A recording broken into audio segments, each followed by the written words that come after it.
Okay, I'm not saying we have all those written, but those are the ones I want you to think about being prepared for. A C5, a C6, or a C7, Asia A or B, T5, T12.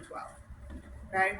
There are a couple reminders I want to let you know if you have a T5 or T12, because it starts to get in a routine in your head. You don't need me to externally rotate my arms to lock my elbows. I have full triceps now. Okay. You don't need me to claw my hand because I have full hand function now. So I can just sit here like this totally fine. All right, so that's a big mistake that people make a lot. It's not a fail mistake. It's just that you don't need me to tighten finger flexors if I have finger flexion, right? And we don't need to laterally rotate to lock my elbows if I have triceps that can do it without a problem. So when should we like discourage that like claw grip if they do have that? They won't do it as a paraplegic. It's not natural. That's why if you see somebody doing this, they might be an incomplete lesion somewhere. But as soon as you see somebody going into this posturing, if you guys look at each other, you don't see any of you doing this kind of thing, right? Because we just use our hands open and close. So that's why if it's paraplegic, you don't ever need to discourage it because it's not going to happen And anyway. are we assuming like ab control for T12 or? I mean, you can assume they have trunk control availability, but it doesn't mean they have good abs to begin with, right? So a lot of people are fairly sedentary, so they may not have very good abs. But the other thing is they may have good abs, but their balance is still atrocious. Because if I'm a T12 Asia A, I have no sensory. I can't feel my butt on the surface. So if I start to lean until my vestibular system or visual system kicks in that I'm leaning, I don't have that response. I should be able to react with my trunk better, but it might be too late. I might have already fallen by then. So that's where I think the T12s can be tricky, is that you expect them to just be able to sit like this. But they don't have that feedback from their lever arms, so there tends to still be balance. Now, Kat and I will present that way. Maybe we have good static balance. Our dynamic is just terrible. Maybe you sit us up and we're like all over the place. I mean, it won't be jello-y, because we won't assume that they were terrible pre-injury. We don't tend to get into that. I just want to remind you all that you're thinking when you go out, just because somebody had an injury and has certain available capabilities doesn't mean they had very good capabilities to begin with. That's why we talk about that with the triceps a lot. If I have full triceps, I should be able to do pressure relief with my triceps. But there's a lot of people right now that wouldn't be able to do pressure relief with their triceps not having a spinal cord injury. So it's a goal, but not always one that will work right in the moment. I would say the best way to prepare, I was talking to a group in the back, and as far as, again, this is kind of like CVA, there's some things you can prepare for, but for the most part, you need to feel comfortable kind of reacting in the moment. And so that would be things like, think of some of the main muscle groups we've talked about: biceps, triceps, pecs, serratus, maybe deltoid. Can you think of some spinal cord level modifications if they can't grasp anything in their hands? Or if they can't lock their elbow out. Just how would you modify a couple of those, maybe lying down and maybe sitting? That's the biggest preparation you can do, because the rest of it's just going to be reacting to what you see. How weak are we? How not weak are we? I'm not going to say strong yet. Laura had a great idea. Can I do a really quick muscle screen for their triceps to see what they might have available? Yes. If while they're lying down or sitting in their chair, whichever way, if you want to do just really quick, you don't have to grade it. Just see how much resistance they can take. That'll give you an idea what you're working with. When we're lying down, if you want to have us hold our arm up and see what can I do with my pecs to see what I have to start with for mental roll, great. Get a little quick foundation.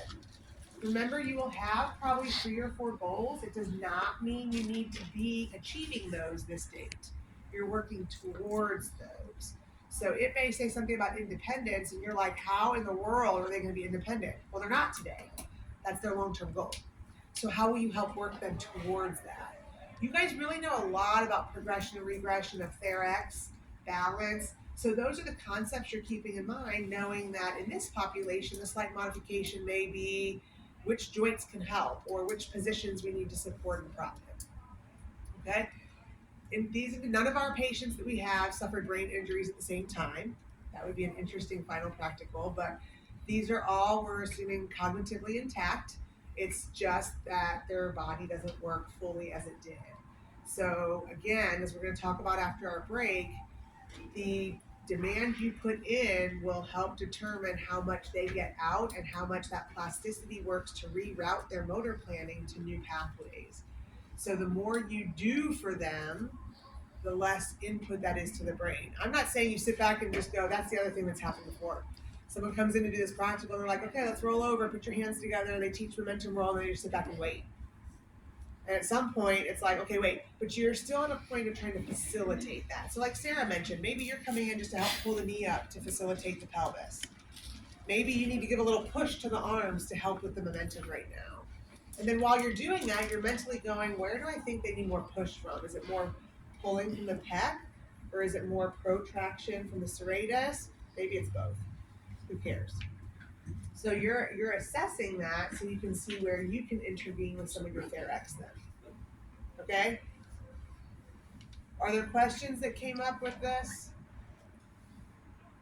I'm not doing a practice practical for this one. You guys kind of know. I do want to comment that we used to have these be 25-minute practicals with 5 minutes for documentation, and we're shifting that because it's a big group.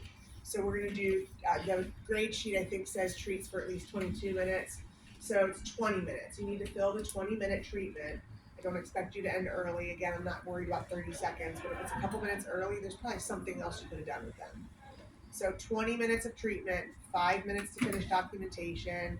Kat and I put in an extra 10 minutes for us to finish talking to you and transition because, to be very honest, these are fairly physically demanding for Kat and I. It's a lot on our shoulders and on our necks, so we just take a few minutes to be able to reset ourselves in between each one. Okay? Yes? Did you mention like what the goals are going to be? Is it kind of like head mobility, like transferring to? Yeah, it's kind of the stuff we worked on. So independent, progressing towards independence with rolling, come to sit, transfer, maybe seated balance with arm support, seated balance without arm support. Again, somebody that has a quadriplegic level lesion may be able to balance independently short term. They're probably not going to be able to reach very far, but they should be able to ideally. Again, you saw Sean, and again, now I can't remember who Sean or the other guy we watched, where he would talk about being in this supported position and lifting a hand for a little bit to try to balance, because you may need to do that to position a leg. Well, if every time you lift a hand you fall, that's not going to be very functional. So those are some of the things you could be working towards. I think one of them has a respiratory goal because the diaphragm has been affected a little. So you can decide to work on that or not. I would say if you seem to be labored breathing, maybe work on it. If it seems like that's not an issue today, that could be a plan for next time. Then next time consider emphasizing diaphragmatic use throughout activities or something like that. Okay? Something that really helped me prepare for this, and I told a couple groups this, that I would do in my notes, because the biggest thing that stressed me out, which I'm hearing from a lot of you, is okay, so with the innervation and what muscles are doing what, like that is going to really stress me out. That's an added thing to this practical, right? I went through and I said, okay, for this level of lesion, my activities are rolling, come to sit, seated balance, and transfer.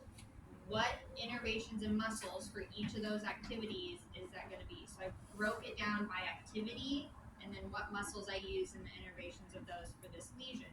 For this lesion, activities, and that kind of helped me to then, when I grabbed my case, I was like, oh, my patient has this lesion, my brain went to this paper, I had already marked out what were the innervations and muscles used. So that is kind of the way you could go about preparing for this. And also remember blood pressure is the thing for this one as well. So don't fail on blood pressure.